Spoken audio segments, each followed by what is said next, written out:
Welcome to another episode of Homeschool Moms Unfiltered. I'm your host, Megan, and my amazing co host is, Hi, I'm Amanda. yeah, maybe feeling a little less than amazing, but we'll get to that, but still amazing at the core, still amazing. Yeah. So we're Yeah. good.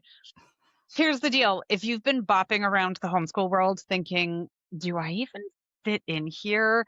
Some of the posts that I'm seeing have me scratching my head and thinking maybe this is not a space that I should have entered into. If you've had those thoughts, you'll probably fit in perfectly here with us.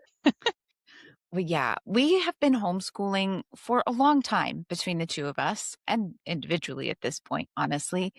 And we are probably traveling in those same circles that have you scratching your head and questioning your life choices. We have been at it long enough to know that sometimes you just need to exit those conversations stage left with like a peace out, like, I'm good. No need to announce your departure and return to our people because secular, progressive, inclusive homeschoolers, they do exist and in larger numbers than you probably realize. Well, yeah, I think in large part that's because the long denim skirt homeschool population dominated the homeschool community for so long. And for people who really spend a lot of time online talking about being submissive wives, they're very loud. They're a very loud group of submissive wives, right? So it's easy to feel like that messaging speaks for all homeschoolers if you're new, but it doesn't. You're good. Trust us. Yeah. And here we are being really loud and really unfiltered to tell you that it is absolutely not how the entire homeschool community actually rolls. Exactly. It's just not false advertising because we never claim to be submissive. I think each of our husbands would be like, "Oh shit, yeah, no." Right? Like, Yeah, yeah, no. Both of our mother-in-laws would be like, "We would have signed up for that. That would have been yeah. that would have been preferable." Not what they got. Yeah. But speaking of unfiltered, yeah, as our name implies, we are unfiltered. We are also moms, meaning me and Amanda. But just because that's us doesn't mean you have to be moms to hang here.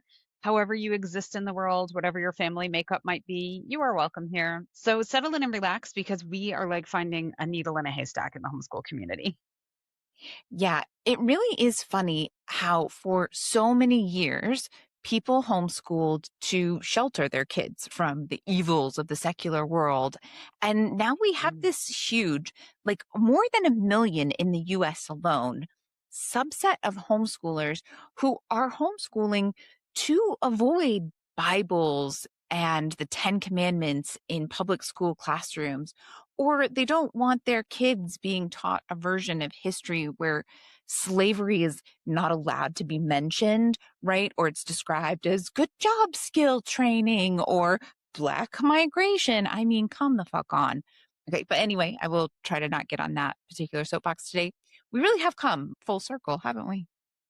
Yes, we have. And I'm still wondering how the hell we got here, but here we are. Here we are.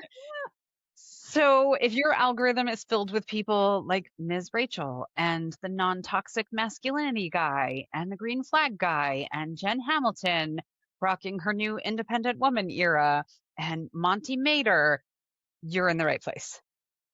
You're good here. Okay. The algorithm has created a match made in homeschooling secular heaven between us. So, welcome and give us a follow because you won't find many other spaces like this in the homeschool world for advice and resources that you can trust as a secular progressive homeschooler. Yeah, true story. The other nice thing about this space is that one of our non negotiables, in addition to human rights, because obviously that's a big non negotiable for us, but beyond that, another non negotiable is that we show up as our real selves. Okay, that could mean a messy bun and hair that's days past when it should have been washed. That's usually me. My hair was recently washed because I just got off a flight and I always wash it after flying, but that's a whole other story. It could mean dark circles under the eyes.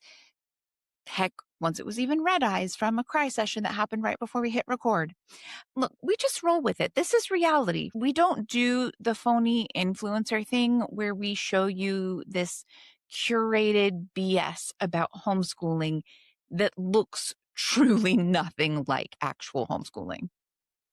Yeah, no, we don't do that thing. And for the record, the red eyeballs and crying was totally me. I think maybe more than once actually. But yeah, so that's that. We love homeschooling. We love it. We love doing life with our respective kids. We don't regret the choice that we made to homeschool. We don't show up and bitch nonstop about homeschooling and these darn kids and blah, blah, blah. But if we have a rough day, week, or as it seems to happen, a season, right? Sometimes it would be really nice if it was just a day, but you end up in these seasons where you're like, when will this end? Yeah. We'll tell you about it.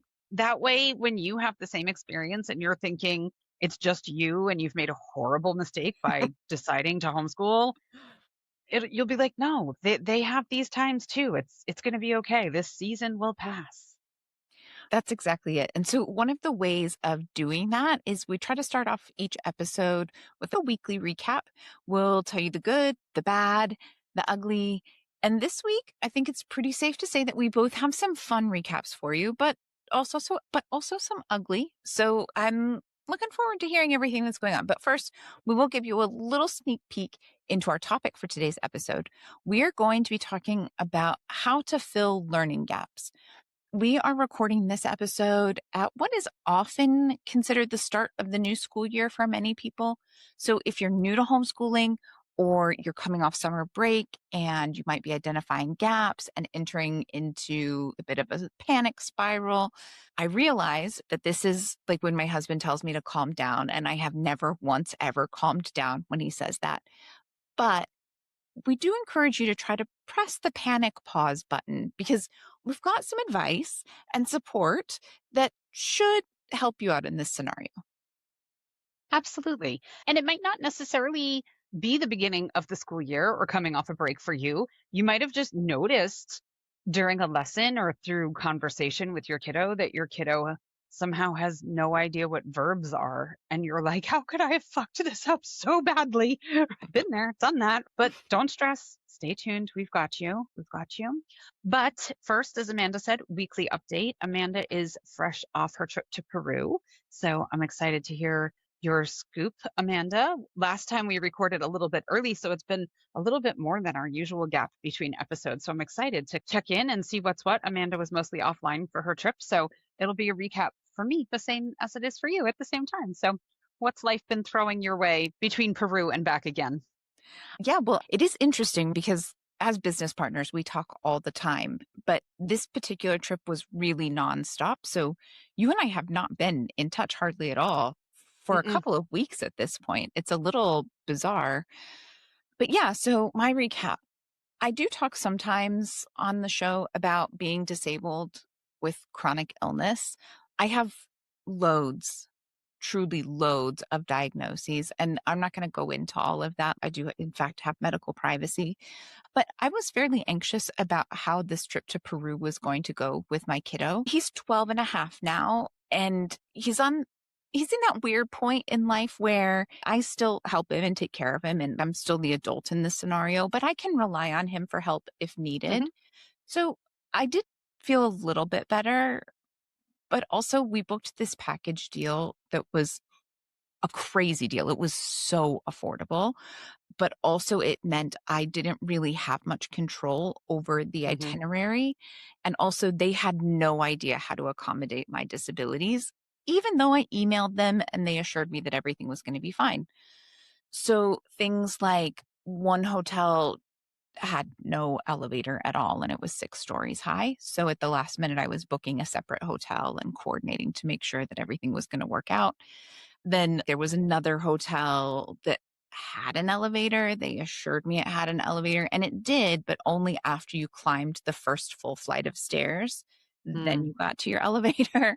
And then they booked the tour for us for Machu Picchu, which is amazing because there's all of these tickets and things that go into that. So if you can outsource it, I highly recommend it. It made it very easy from that regard. But they booked the one where you have to climb all the way to the top and you look down at the famous view. I traveled with 3 different inhalers, and I had a really good guide who was really willing to stop as many times as we needed. And At one point, the kiddo was definitely helping push me up some of the steps because my legs were just shaking so badly and my dysautonomia was going crazy. And I was like, oh boy, I traveled with my cane. It all worked out. We made it to the top, which I'll be honest, I absolutely did not expect to happen. I did not expect to get that view. I never thought that I would be able to experience that. So, big Mm. picture, Peru was really good, right? We did a great tour in Lima and another great one in Cusco. And yeah, we got to do Machu Picchu. I got to have that experience that I had given up on a long time ago because of my health. So, that was really moving for me. I will say the flip side of that is, unfortunately, yesterday I spent the entire day in bed so sick. I'm really struggling to eat or drink anything, which is problematic because I've also got a fever. So I really need the fluids. The fever might be illness related, or it might be a gallbladder infection because I'm pretty sure I'm having a gallbladder attack, or it could just be my body freaking out.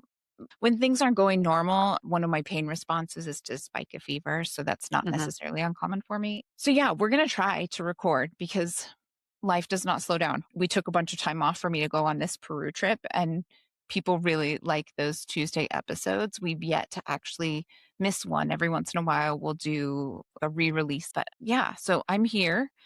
I I don't I might look better than I feel. I might not. I Look don't know. fantastic. Yeah. I mean, listen, I'm I, gonna call I liar liar pants on fire for that one, but no, okay. you do. You look great. Yeah, no, you look fantastic.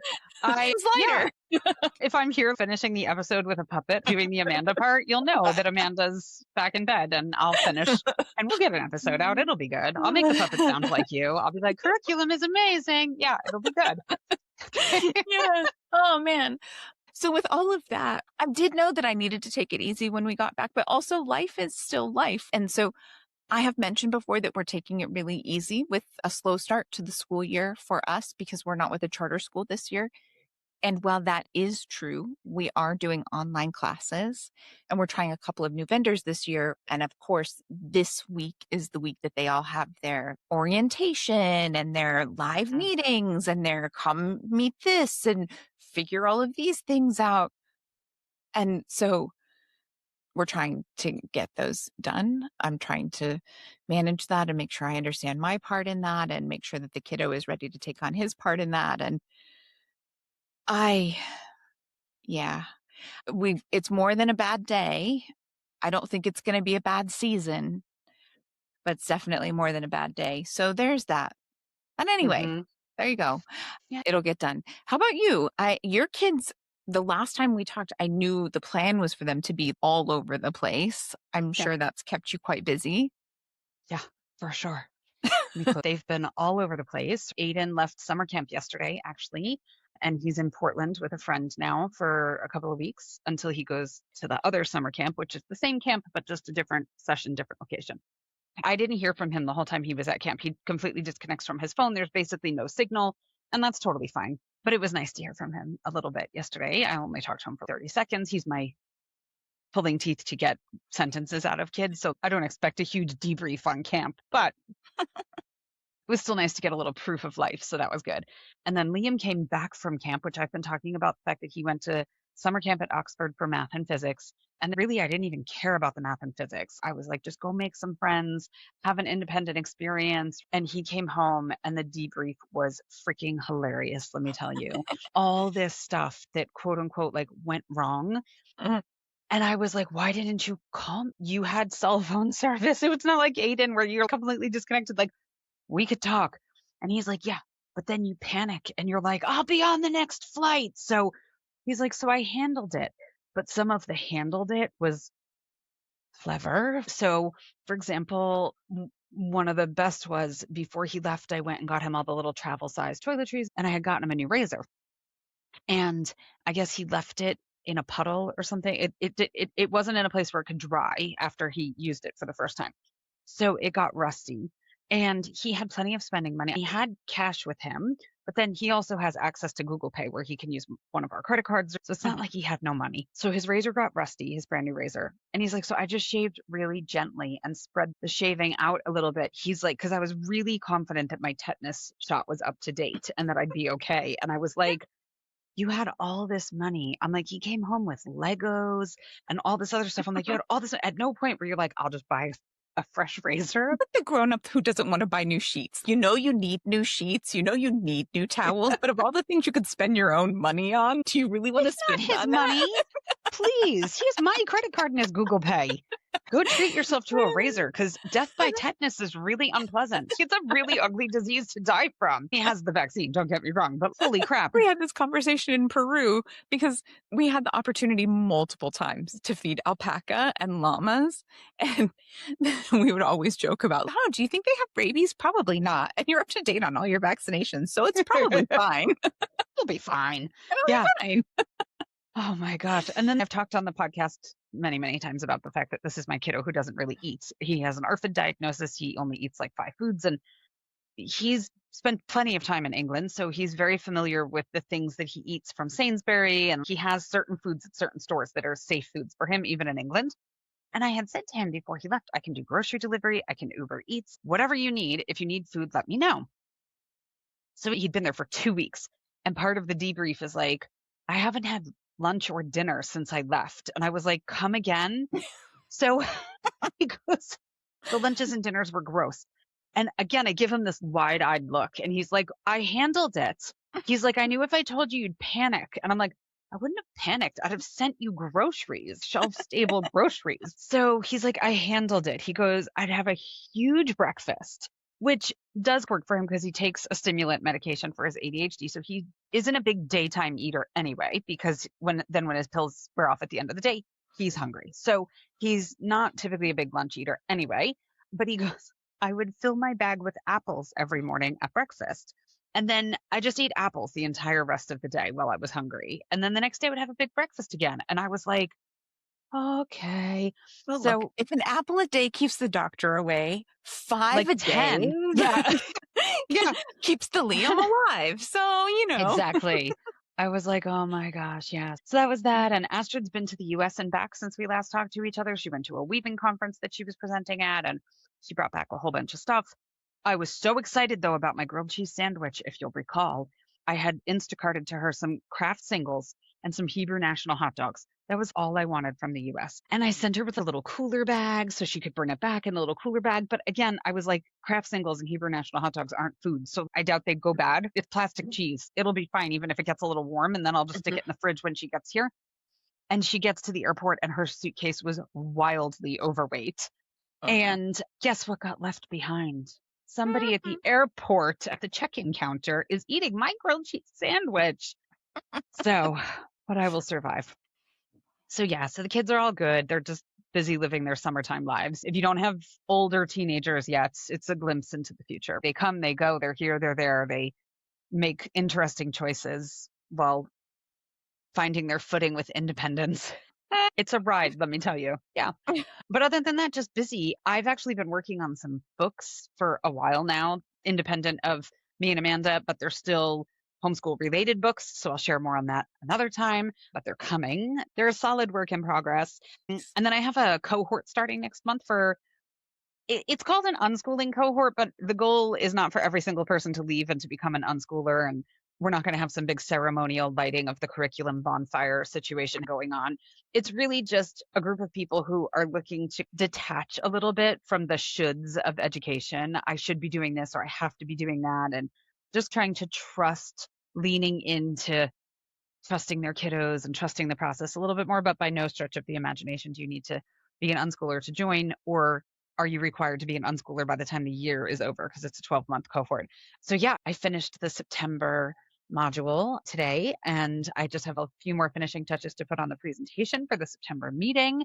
So I'm excited. It's going to be really, really good. But yeah, Nice. I've been hooked on the Lindsay Clancy trial. There was actually a Lindsay Clancy moment of silence. I can't really say it was a rally or anything because it was just a moment of silence type thing today, even here in Portugal. That's how worldwide the impact of this has been. And so I went to that and it was just a beautiful thing to stand there and acknowledge obviously the loss of life of her children, but then the horrendous treatment of women in the medical system and women's health. And so yeah, so I've been following that. And yeah, I had to get up early today to go to the Social Security office with Liam. And so here's Amanda, like dying on the floor, but I'm like, I feel really out of sorts because I had to get up early today. All right. So while Amanda's good, before she has another keel over in pain situation, we should start talking about knowledge gaps. Let's Yeah. strike while the iron is hot here. So let's get into it. So I have had knowledge gap spirals before, which might surprise some people since I'm the loosey goosey one of us. It's been a long time, but yeah, in most instances, when it's happened with my own children, it's been related to ADHD memory issues. And this is not a random example. One of my kids was like, "Do I know the alphabet?" And I was like, "Oh my God." So, been there, done that, right? I have one kid who, again, older teenagers, does not know the months in order and will be like, "When is November?" Zero concept of time. When we talk about ADHD time blindness, no concept of time whatsoever. And so you will have these moments where you're like, how am I sending these children off? But it's not like we haven't talked about the months a million times over. It's just not going to stick. That's the wiring that's going on there. So, yeah. And I am a person who is also very prone to spiraling, as Liam's camp debrief will tell you, where he was like, I knew you'd get on a plane, so I figured I would just handle it. Like, okay. So it doesn't take long for me to reach for a brown paper bag to breathe into and to be like, oh my God, this is horrible. But how about you, Amanda? Have you exposed a knowledge gap? I mean, obviously you have, everyone has, right? But do you spiral? I mean, I'm not really a panic spiral person, as evidenced by the fact that my mom this morning was like, "Have you gone to see a doctor yet? I really think you should actually see a doctor." And I was like, "I know, but I was busy rolling around in bed, writhing in pain."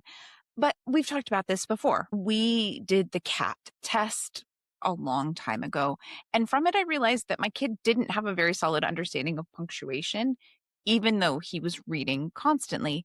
And yeah, I definitely hadn't covered it. So it made sense that he got all of the punctuation questions wrong. Or tying shoes. That's one of those things. Our entire family uses those elastic shoelaces Mm-hmm. because we slip our shoes on and off at the door, Asian style. My husband is Asian, and so that's how we do it.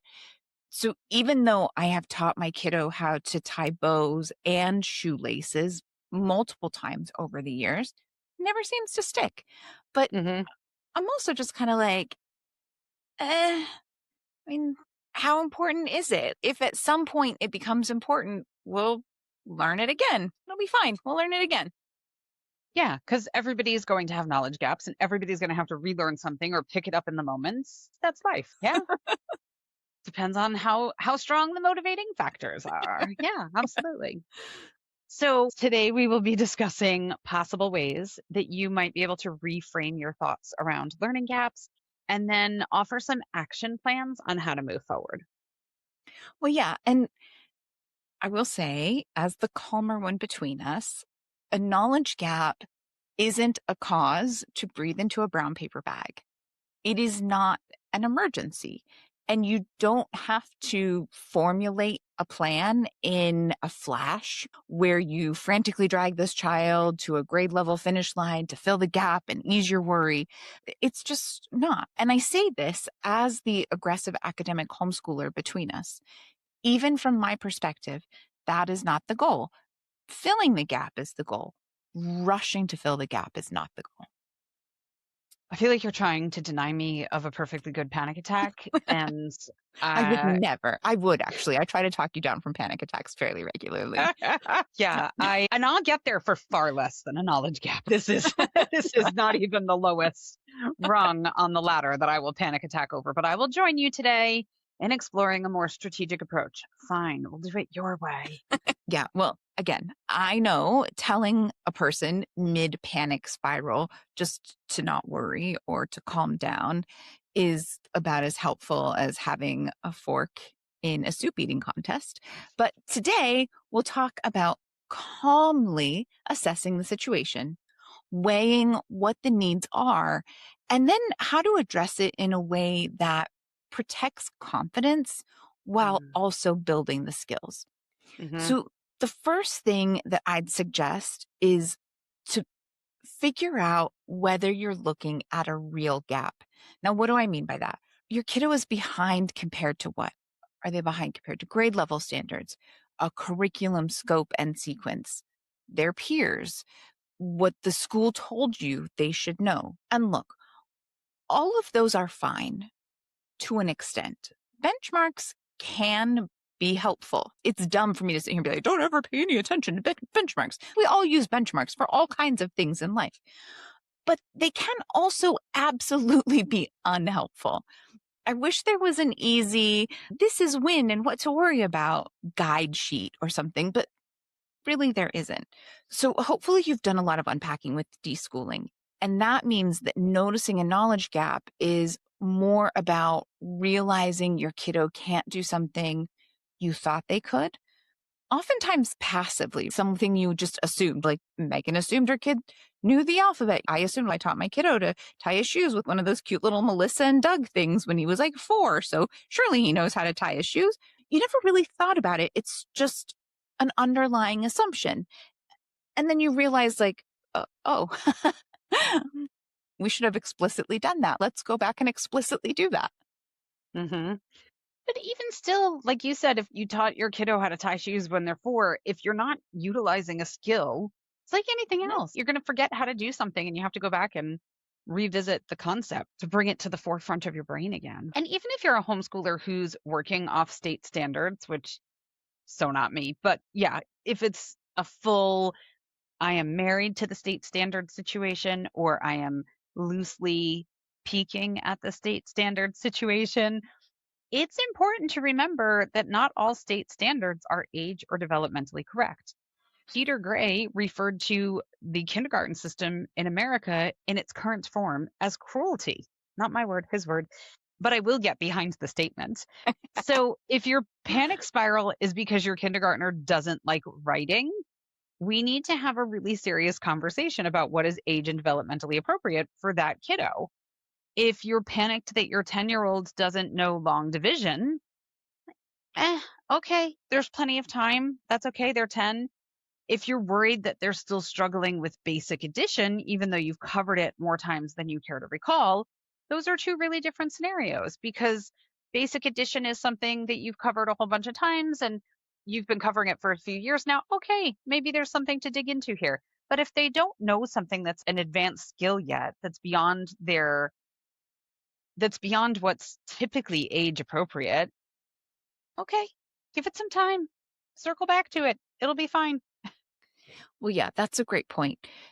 It's important to understand, to know that there's this idea, this line in the homeschool world that kids cannot be behind. No kid can be behind. We did a whole episode on this, so you feel free to go back and listen to it. But yeah, actually, they can 100% be behind. And sometimes that requires assessment and intervention, professional help. So if you're not sure what's going on, are they really struggling to grasp something, or do they just need more time? Definitely go give that episode a listen. But beyond that, whatever your kiddo's present knowledge gap might be, I'd suggest looking at the prerequisite skills. So, what do I mean by that? The thing they're struggling with may not actually be the thing they need help with. Trouble with fractions might actually be weak multiplication facts. Trouble with writing paragraphs might actually be difficulty generating or organizing ideas. Maybe you need to look at different types of organizers, graphic organizers, brain mapping, those kinds of things so that they can write paragraphs more effectively. Poor reading comprehension might actually be weak decoding or fluency skills. Yeah, it's an excellent point. So often the symptoms, quote unquote, on the surface are not the root cause of whatever the issue might be. So it really does require analysis and probing to tease out exactly what's going on. And in the beginning, a parent can likely do those early steps of teasing and analyzing, or perhaps you can consult with somebody to walk you through that process. But if the gap remains or even widens, it's time to loop in a professional and see what's going on. which, speaking of, or rather hinting at neurodivergence, also has me thinking that before we go any further, we really need to factor that into this conversation about knowledge gaps. I personally, like I said before, don't give a lick about state standards. That's never been my jam. I don't look at them. I don't even look at them out of interest or for a loose reference. Not at all. No interest. Don't care what they're doing. But imagine that you are a person who's looking at them and maybe even trying to align to them to some degree. It's important to remember that those standards are built for the kids who are in the middle of the bell curve. That's how the entire school system is built for the most part. That's who it serves, are the kids that are in the middle of the bell curve. It works for those, and it works for a ton of those kids who fall neatly into that center of the bell curve. Many of them don't have any challenges in school or minor challenges, normal everyday challenge kind of stuff, but it's not a train wreck like it has been for one of my kids, some of the people who we meet in our Patreon community or through coaching sessions that are outside of the bell curve. So, yeah, buckle up if your kid is on either side of that median of the bell curve. So, if you're looking at those state standards and identifying gaps, for me, and I'm sure this might be an area where Amanda and I differ a little bit or a bit, I would suggest teasing out if it's a performance gap or a true knowledge gap. Anxiety, ADHD, dyslexia, dysgraphia, specific learning disabilities, working memory demands, processing speed, perfectionism, all of those things can make a kiddo look like they don't know something that they actually understand, but there's a disconnect there because of the wiring. Well, yeah, and we definitely disagree or choose to approach homeschooling from very different ways. That's part of what makes this podcast work. But I don't think we disagree on the fact that when you add in any sort of different wiring, whatever that is, you have to take that into consideration when you're looking at what might be considered a knowledge gap. And again, it's all about really teasing that out. It's not easy, it takes time. But yeah, I totally agree with that. It's going to look really different. And in a traditional brick and mortar setting, a lot of times there are a few really great teachers out there that understand that, but most of the time they're not open to making sure your kid can share what they know in the way that they can communicate it. But as Mm, homeschoolers, we have that option. So sometimes something isn't a knowledge gap so much as it is an inability to present it the way you're expecting them to present it gap. mm, Those are two totally different things. Then I will say beyond that, I'd love to recommend so strongly to resist the immediate urge to catch them up. Hurry, hurry, hurry. Quick, quick, quick. Let's go, let's go. The natural response is they're 2 years behind. We need to do 2 years of math this summer. The number of times I hear that, right? We got to get them caught up so that they can start grade level this school year. Okay. More work isn't necessarily faster remediation. Okay. More work is not necessarily going to help this situation. Trying to cram years of missed instruction into a few months can create burnout, resistance, shame, damaged confidence, and honestly, just a kid who now hates the exact subject you're trying to strengthen. hmm So the thing is, instead, take a step back and try to ask, what are the highest leverage missing skills? You don't necessarily have to recreate every lesson they missed. Often you can identify a handful of foundational skills that unlock everything above those few skills. Think repair the foundation, not replay every year of school. hmm I was sitting here kind of laughing when you were saying we're going to do 2 years worth of math in one summer kind of situation. Because if you were not the person in that situation and you were having a conversation with another person who was telling you that plan, you'd be sitting there going, that's the worst idea I've ever heard. But then when it's your kid and you're feeling that panic, you're like, guess what we're doing? And everybody else is sitting there going, that's the worst idea I've ever heard. But it's like, even for yourself, you would never support someone else doing that or be like, yes, you are on to something here. You So, should totally do that. Rock that out. That'll be great.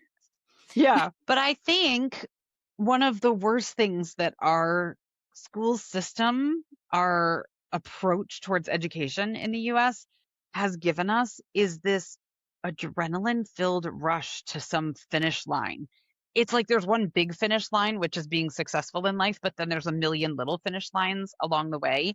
And the mentality that we've been given is that every single one of these finish lines is absolutely critical to your child's overall success. Remember the movie Speed with Keanu Reeves and Sandra Bullock, where she has to cut the wire and they're not sure which wire or whatever? I mean, that's basically every movie with a bomb there ever was. But it's like every single finish line has that level of intensity. Like you cut the wrong wire and that's it. It's all over. And it's just, it's so not true. I'm not sitting here advocating for educational neglect where it's like, yeah, they'll be fine. They'll figure it out. It'll all be okay. Don't worry about it. If you see obvious signs of issues, don't worry about it. It'll all be okay. But I also don't think the opposite of that is every single moment and decision is do or die, because it isn't. And it's hard when you're in it to acknowledge that. Hello, I'm the one who panics. Like I feel it. I know I got you, but it's not. So in those cases too, I will say as the panicker between us, like you need people around you who don't do that thing. Do not find more of you who will just escalate and one up each other, right? You need people who are like, oh my gosh. I mean, my husband, for his many, many faults, will look at me and just be like, what the hell is wrong with you? When I kind of unload these insane ideas, and they're absolutely out of this world. They make no sense. There's no logic.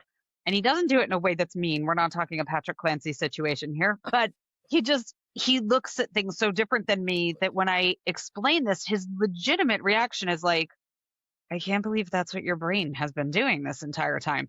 And when I see that look on his face, it's enough now at this point after 20 years to snap me out of it and to be like, oh, I'm being ridiculous. I see it. I see it playing out on your face that this is so absurd that I need to get off of this crazy train that I'm on. So, and I don't use the word crazy lightly. I don't make fun of mental illness. It will be a crazy train that I will be on. I have an annual pass on that Real train. pass So for it. yeah, I am not making light of anxiety, of mental. Hello, I started the episode talking about Lindsay Clancy. I'm certainly not making light of it. I'm on the train for real. So yeah, it's there. But I'd be much more concerned throughout this whole gap filling process with protecting your kiddos' confidence and their heart and their spirit than worrying about catching them up super duper speedy. And I think that's especially true for the kids who are coming out of the school system, because a lot of people that we talk to, they're pulling their kids out of the school system because it's not working in some way, shape, or form. That's not always the case, but if we were going to make a pie chart of people that we talk to and the reasons why, it's a big slice of pie that things are not going well. And so you have to realize some of these kids are already probably more battered and bruised than you even realize when it comes to their ego and their confidence and stuff like that.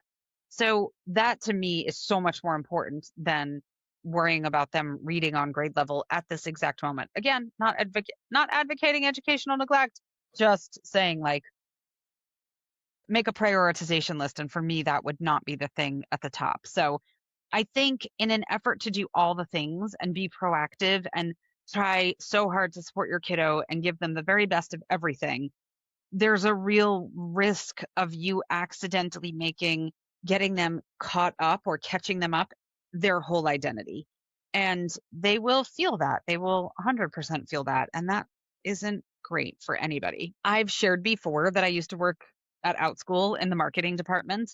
And listen, I use OutSchool. Amanda uses OutSchool. I've been using OutSchool. Next year, it'll be a decade that my kids have been using OutSchool. I teach on OutSchool. My oldest kiddo now teaches on OutSchool. He teaches Pokemon classes. It is great. Okay. But it's also a marketplace. It's like Etsy. So teachers function as independent contractors. They have to pass a background check. They have to adhere to OutSchool's guidelines and safety and class content standards. But as long as they do that, they can kind of run their own show on OutSchool because they're independent contractors. And there are some amazing, amazing teachers on OutSchool. But part of my job when I worked at OutSchool was to respond to incoming messages through the OutSchool social media channels. So if somebody DM'd through Facebook or commented on something saying, "Oh, this class looks amazing, but do you have it for younger kids or older kids?" That was my job, was to find those people, whatever they were asking for, make suggestions, and hopefully work them into the OutSchool fold. So I would go to the class catalog. I would look for options to share with them. I'd see tutoring options in the class catalog, and I would see things that were labeled reading tutoring for struggling readers or remedial reading tutoring, stuff like that. And I get it, it's a marketplace, and teachers are using keywords that they're trying to perceive parents would be using in order to find a tutor. And so they're trying to get their class to come up higher in the search results. I get it. But that also means that every time that kid logs into class, that's the messaging that smacks them in the face. And how awful is that every single time to be like, I'm a struggling reader? Oh my gosh, that's absolutely awful. So to me, I get it from a business perspective, but that's a teacher that cares more about getting the booking and making the money than about your kiddo's psychological well being. And I get it. They have bills to pay. Teachers work super hard, but not at the expense of my kiddo's confidence. That's not someone I would ever book a class with. Well, yeah, I'm just imagining a kid who had a couple of days or a week between sessions, and they're coming in confident and excited to share some win with their teacher. And then, like as you say, they get smacked in the face with that reminder that they're a quote unquote struggling reader. And poof, all that progress and confidence just goes up Oh, in smoke. hmm How sad. Right? hmm In reality, there's no reason to even be using the behind terminology with the vast majority of kids. Like maybe there's a kid out there who finds that motivating. I can't imagine there is, but as soon as I say there isn't, someone will be like, my kid, when I was growing up.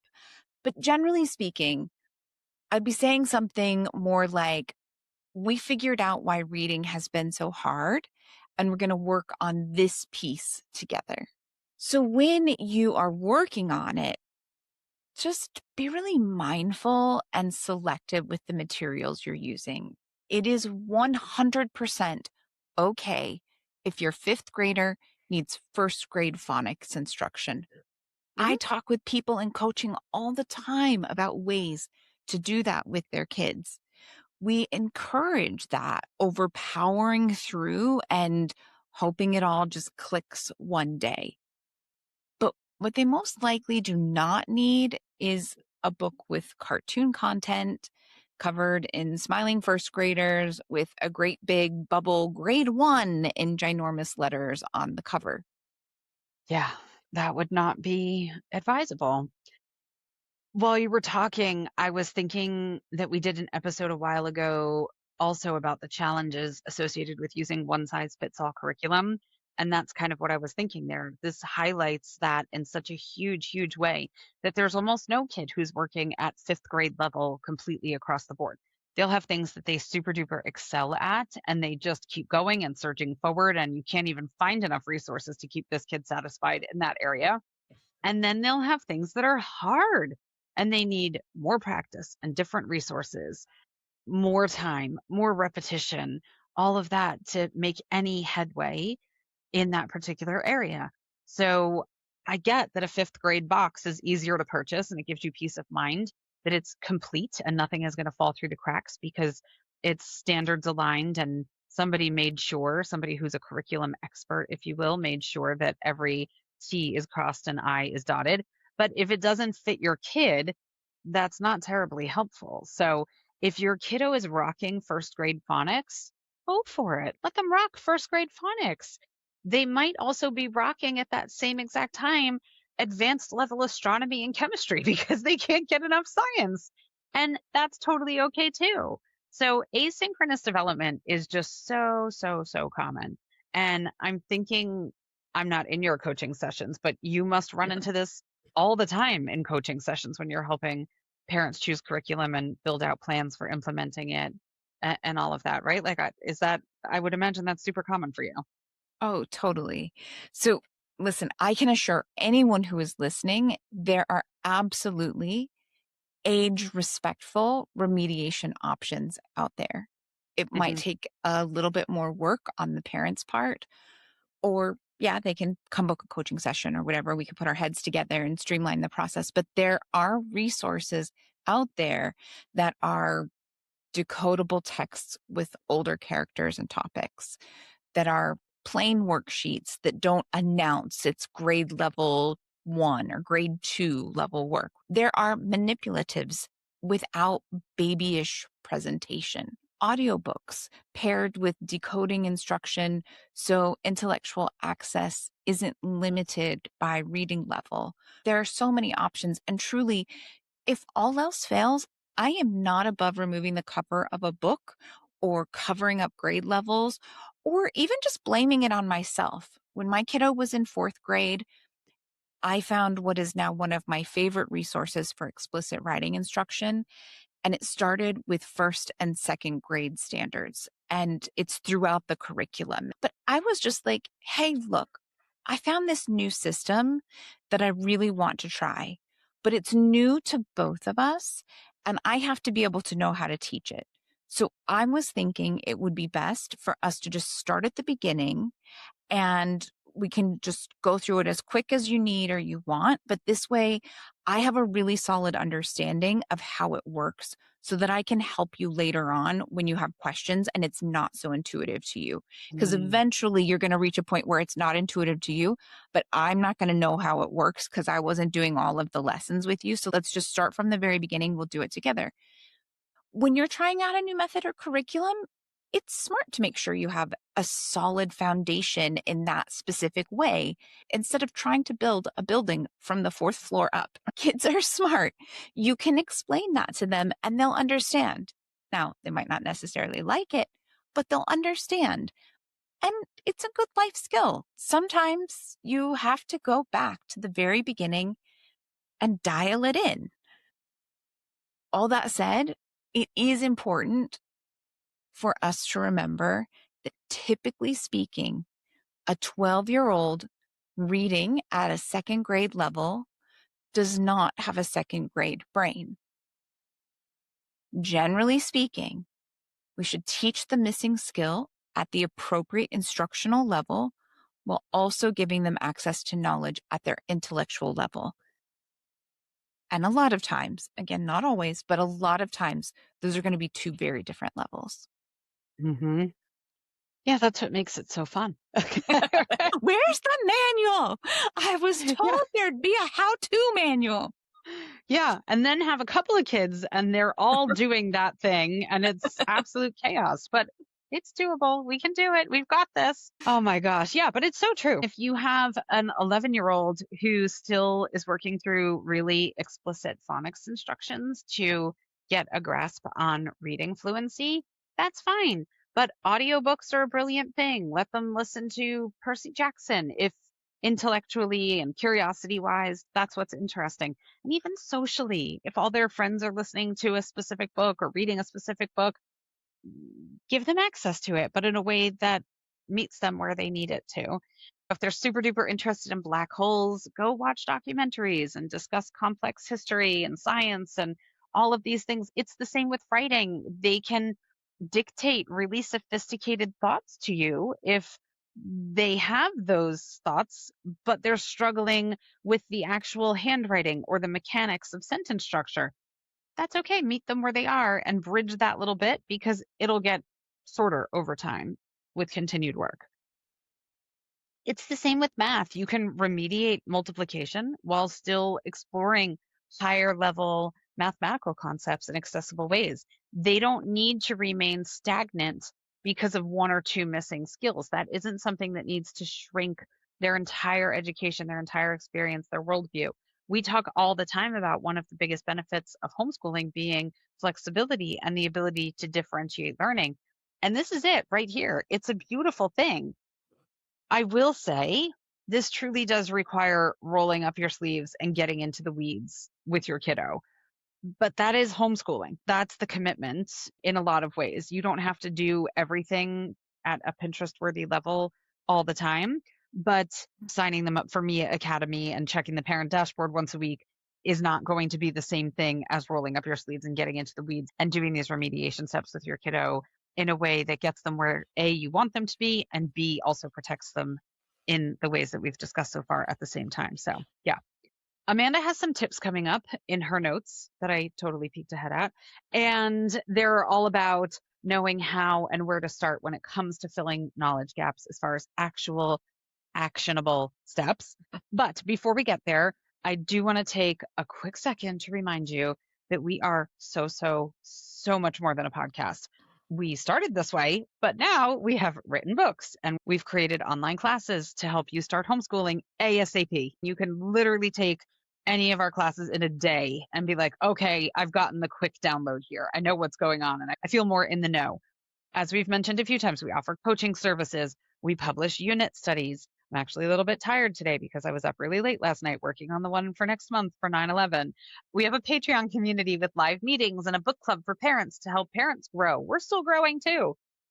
We have homeschool swag that will leave no one wondering where you stand politically if you slap one of those stickers on your water bottle and head to co-op. So yeah, check the show notes, but also you can head to homeschoolmomsunfiltered.com for more information. We're super easy to find.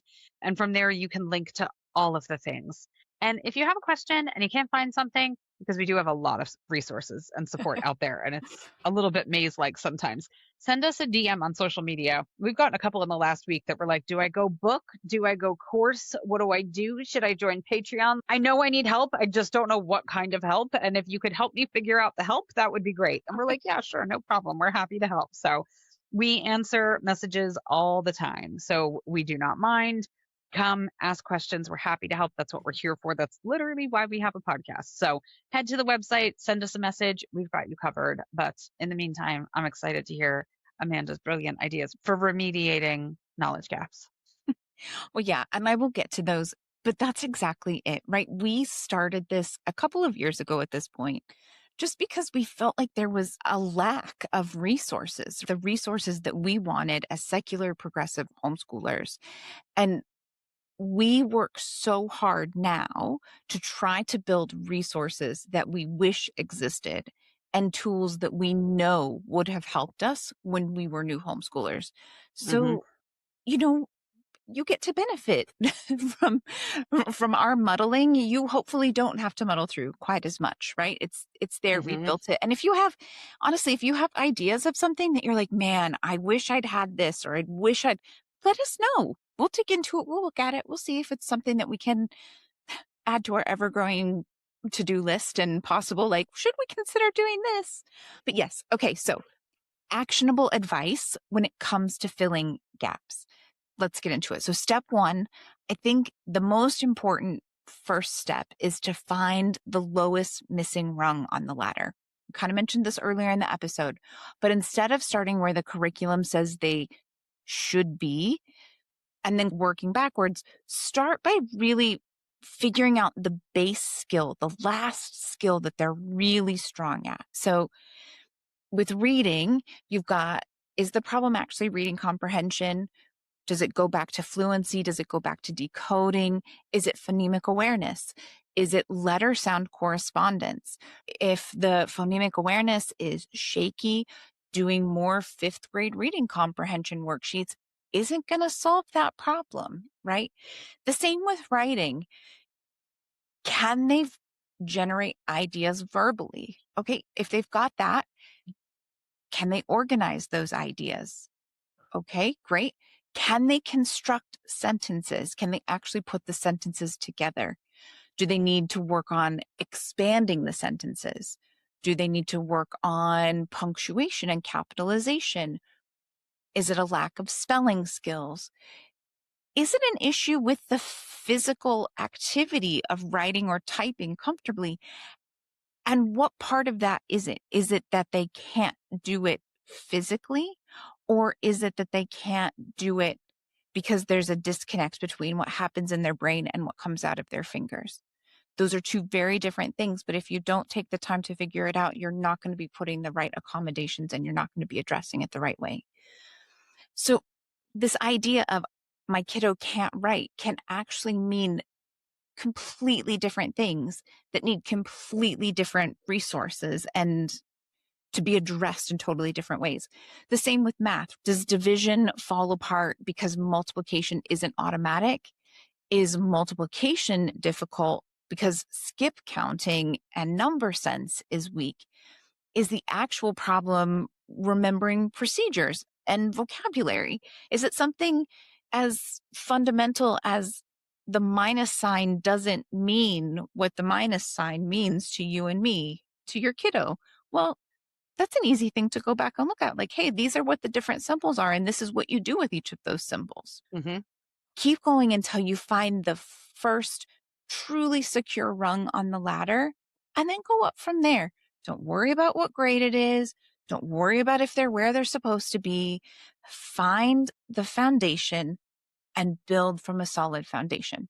Don't build from the fourth floor because that's where you're supposed to build from. Hmm. Yeah. I love that advice. And I just love the idea generally of working backwards in so many aspects of life, not just trying to go backwards until you have found the lowest secure rung on the ladder, but it works there as well. I mean, we joke all the time about doing backwards math about what time to leave the house. If we have to be here by then what time do we have to leave? And then what time that, and you go backwards until you figure out what time you have to wake up and all of those sorts of things. It's the same concept. And then at the same time that you're following Amanda's amazing advice, the rest of your kiddo's education can continue. So that targeted reading intervention or math intervention, whatever the case might be, is 20 to 30 minutes of their day. And the rest of their education continues at the appropriate level for each specific area with whatever accommodations need to be in place. It's the same with writing. If they need to work explicitly on sentence construction for 15 minutes, go for it. And then when they're doing history class, they can be working at the level that's appropriate for them for history class and have them dictate the response if writing the answer is going to be above where they're at right now or ahead of where they're at right now.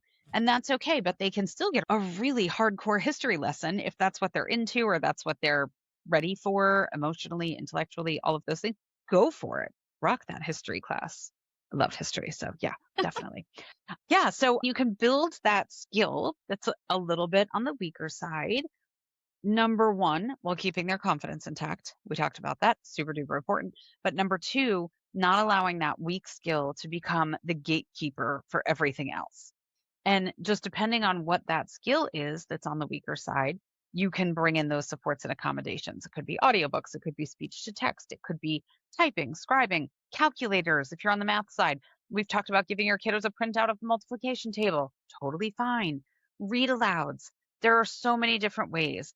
And then as that gap closes, because it won't remain the same size, it'll slowly inch its way closed. The balance of accommodations versus skill work can slowly start to shift and can level out. But the whole time, keeping confidence intact is that big goal. Obviously, the goal is also to close the gap with regard to reading, writing, multiplication, whatever it is. And we're not advocating educational neglect, but kids who have struggled for years, especially if they were in the public school system and that frustration was building and mounting and manifesting in a way that you might not have seen every single day, then they need to experience competence again before we worry about how quickly the gap is closing, because that's going to be one of the foundational blocks to getting them where they need to be is that they feel like they can do it. Like anything else, if you feel like this is never going to happen, I'm never going to be able to do this, guess what? You're never going to be able to do it, or it's going to be a really hard journey to get there. So when you're building out that plan to close the gap, I wouldn't begin remediation at the very edge of their ability level. I would go back, like you said, to that really, really secure rung on the ladder so that they can experience this feeling of, oh, I can do this. I'm smart. I'm capable. I can do these things. And this feels good. And I would like to feel that again. And then you can gradually increase the difficulty so that the whole time you can be measuring progress against where they started, not the state standards or where the school told you they needed to be or where the curriculum says they should be. You can just work for your kiddo. Well, yeah. And actually, this, I feel like I've said this a bunch this episode, but this comes up a lot in our coaching sessions as well, where sometimes with certain kids, it can actually be really, really beneficial to start out a skill or two behind what's really solid, Mm, something that's review, so that your kiddo is feeling really accomplished before getting to the new stuff that they actually need to learn. If they're doing it and it's easy and they're kind of flying through it and they're feeling good about themselves, it sets up a good pace, especially if you're starting with a new curriculum or something like that. It can just kind of set the tone on a more positive note than like, okay, we'll try this math problem. Oh, you didn't understand that. All right, then flip back one more chapter. Like, try this problem. Oh, you didn't understand that. All right, we'll go back one more chapter. That doesn't feel good to anyone. This is not rocket that's science, awful. right? So be a little bit of a detective, figure out where you know they've got it, figure out a skill you know they've really got, and start there and let them feel good about the fact that, like, oh yeah, I know this. I can do this chapter. I can do this unit, and then move on from there, build from there. The other thing that you can and really probably should in most cases do is make the improvements visible. Say it out loud. 6 weeks ago, you needed help decoding these words and you've got them now. Isn't that amazing? Or look Hmm. how much faster multiplication is getting. Now, listen, there are certain kids who are not going to respond to that, and that's okay, but they still need it. Even those kids that don't respond well to hearing that from their parent or their homeschool grown up, they Hmm. still need it. So this is one of those cases where maybe you say it when they're generally in the room and they're kind of eavesdropping, and you say it to your parenting partner, or you say it to your mom on the phone, like, oh, little Johnny is doing so well. He's been really working on this thing and he's totally picked it up. It's only taken him a few weeks to get this whole new skill. It's amazing. You're not saying it to them, and they still get that boost without that one-on-one that can make some kids really uncomfortable. So just keep in mind, this depends on your kiddo and their personality and how they accept praise. And there's a whole lot of things that are wrapped up in that. But Hmm. most humans like feeling successful, and they like to have their successes acknowledged, whether it makes them uncomfortable or not. And that feeling is very likely to create willingness to practice, and then practice just creates more success. Hmm. Yeah. I've talked before on the show that my youngest kiddo has a service dog. And even they like they need to feel smart and successful. They need that validation of feeling like they've succeeded. I was saying I was working on the 9/11 unit study last night, and spoiler alert, there's a video in there about the dogs that were working at the trade center, and they were struggling psychologically, the dogs were, because they weren't finding anyone alive, and they had to bring in help for the dogs to keep them help. Even dogs, they want to feel successful and they want to feel needed and all of that. So your human child definitely does. Okay, the other thing I'll toss out there as the hippie unschooler among us, and we'll see how much of this Amanda is down with, if any, is maybe take a little bit of time to decide which gaps actually need filling. I had a pretty cookie cutter, one size fits all type of education. I think most adults did. If you went through a traditional school system, I didn't go to public school, but it was still a traditional learning model. It certainly wasn't a hippie Montessori high school or anything like that. And there were absolutely subjects that I muddled through, or if we're being completely honest, in some cases cheated my way through. And I was just glad to have them behind me when I was done with them. And those subjects are absolutely still gaps. Okay. Those are subjects that I am paying people to teach my kids because I am not doing it. I didn't want to learn it then and I don't want to learn it now. So the things that I absolutely sucked at aren't things that I'm going to gravitate towards in my adult life. I'm never going to go get a job as a chemist or anywhere close to even the chemistry field. It's just not going to happen. Now, I am not suggesting that this applies to all of math. If your kid can't do math, like just toss all of math. There are essential math skills that your kiddo is going to need. Literacy is important. We have a literacy crisis in this country. Important, okay? But if your kiddo's gap is something really niche and really specific, like trigonometry, I'd be okay with covering the basics of trigonometry and moving on with life if you don't have a mathy kiddo. If you have a mathy kiddo where trigonometry is going to be needed to build, yeah, you need to figure it out. You need to figure out how to explain it a different way, hire a tutor, switch curriculum, whatever, because that kid's going to need trigonometry. But if you have a kid who's in no way, shape, or form going in that direction, I can count on 0 fingers how many times I've used trigonometry in my adult life. There are other things. Algebra I used, geometry I used. Trigonometry was not one of them. So I would suggest asking some questions like, is this thing that they're struggling with foundational to future learning? If it's literacy, algebra, things like that, yeah, they are. They're totally foundational to life skills, future learning.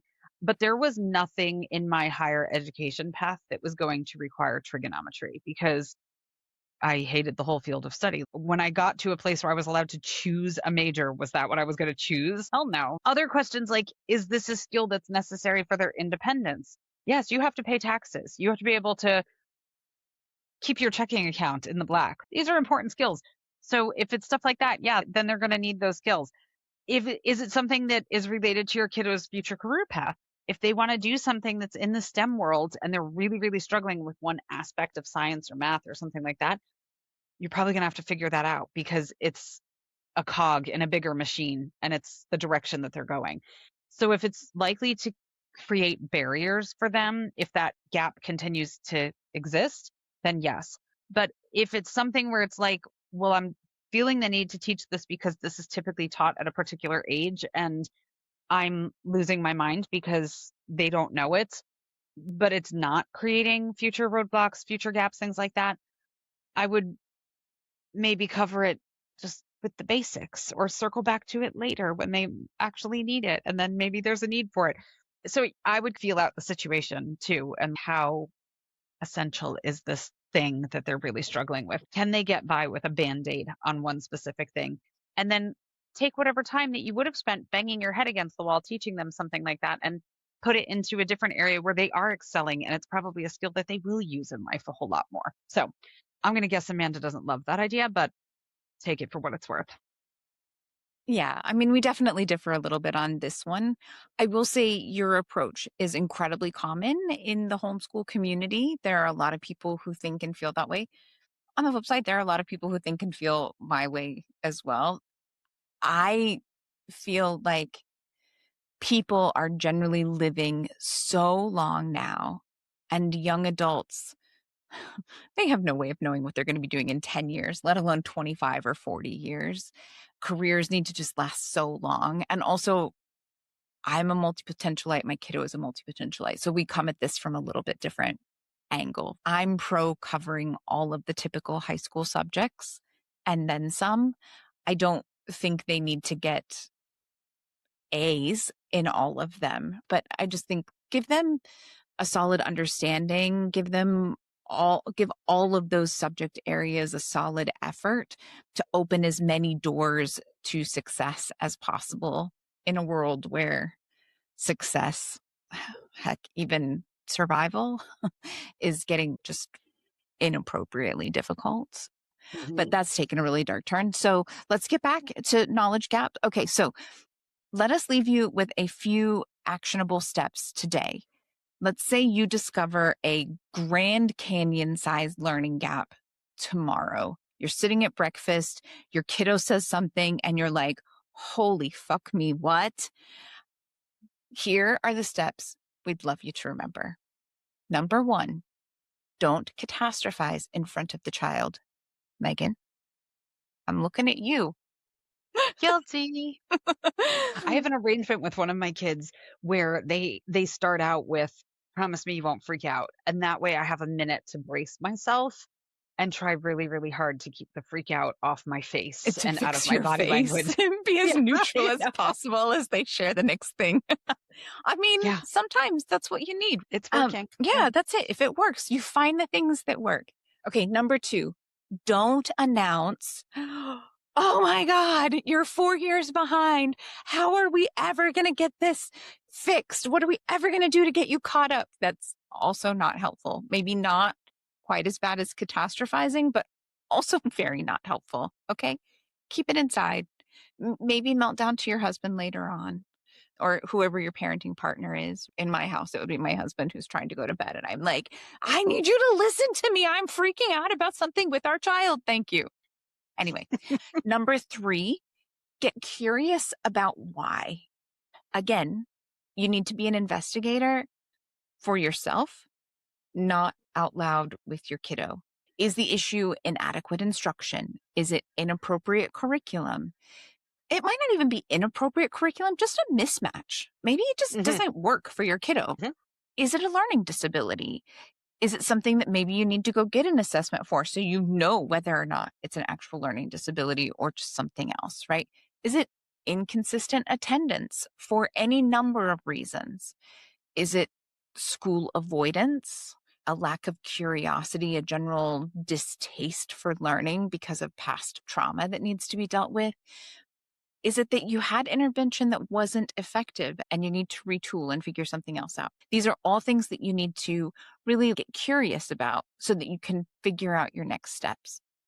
Then 4 is consider whether professional assessment and or support would help identify the actual issue.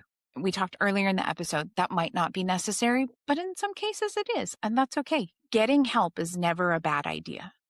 Mm-mm. Number 5, pick 1 or 2 priority areas. Do not try to tackle everything simultaneously. No one wants to feel like a money pit fixer upper, including your kiddo. Okay. Number 6, set a sustainable intervention rhythm. It is not a race. You are making progress. You are making forward progress. The reality is that forward progress is often going to look like 1 step back and 2 steps forward, and that's okay. We're not trying to sprint a marathon. We're trying to fill a gap. Number 7, breathe and settle in because filling gaps often takes time. It just does. It wouldn't be a gap if it was something that they could quickly, easily pick up and it was just there and it was a thing. You wouldn't be freaking out about it if it was something that in an afternoon you could sit down and be like, oh, hey, guess what? There's this thing. Hmm. It's going to take time, but it'll be okay. Hmm. And number 8, continue moving forward with a rich educational experience and proper supports in all of the areas. Just because your kiddo is behind in one area, do not make that everything your homeschool is about. Make sure you're doing lots of other amazing, fun things and supporting them and encouraging them and working on some things where you need to. That's okay. Yeah. Well, I love all of that. Even if today's episode does lend itself to me being the poster child for freaking the hell out. But hey, we said at the beginning of the episode, we're real, okay? We do not hide the messy bits. So yeah, if you're breathing into a brown paper bag, just know that I will be right alongside you in spirit. So yeah, absolutely. And then the other thing too I would add maybe is that keeping in mind that the finish line doesn't have to be, and I would say shouldn't be, will my child be performing like an average fifth grader in May at the end of the school year, quote unquote, the traditional school year? Who cares? Doesn't matter. Better questions in my mind are things like, are they making meaningful progress? Is the skill becoming easier? Are they becoming more independent? Are they becoming more confident with that thing? Do they understand themselves better as a learner based upon how progress is occurring and what's been successful for them?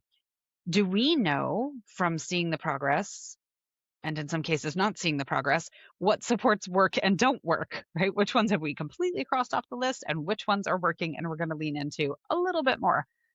So much of this is what I was working on today for the cohort document. So I feel like I'm channeling the same energy all day long. I like it. But at the end of the day, and again, if you're spiraling, it's really hard to think about it so logically, but who gives a shit if the Grand Canyon sized gap is filled by the end of the school year? Sometimes it can take 3 months, sometimes it can take 3 years. Your kiddo may go to college needing accommodation in the thing that you're trying to fill a gap on right now. And that is okay. That is 100% okay. Yeah. You're doing a great job.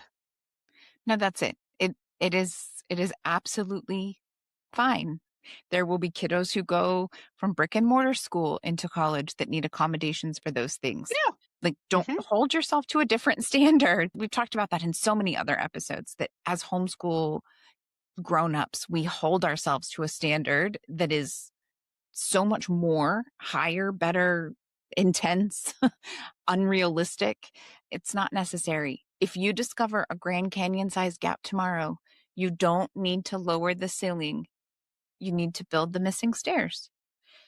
That's okay. So, with that, Mm-hmm. we will leave you with our mantra for the week. Although I got to say, the missing stairs tidbit of mine, that's pretty mantra esque. But anyway, still, we'll make it official. Put it on a post it note on your bathroom mirror or on your computer. If you're feeling a bit extra, feel free to tattoo it on the inside of your eyelids. If knowledge gaps have you staring at the ceiling at 3 a.m., worried about whether or not your kiddo will ever succeed, and if you've messed up this whole thing because you should have seen it sooner, please don't live in a world of shoulds. It's totally not worth it. Your mantra for this week: a gap in learning is not a measure of intelligence, potential, or worth. It is simply information about what to teach next. Hmm.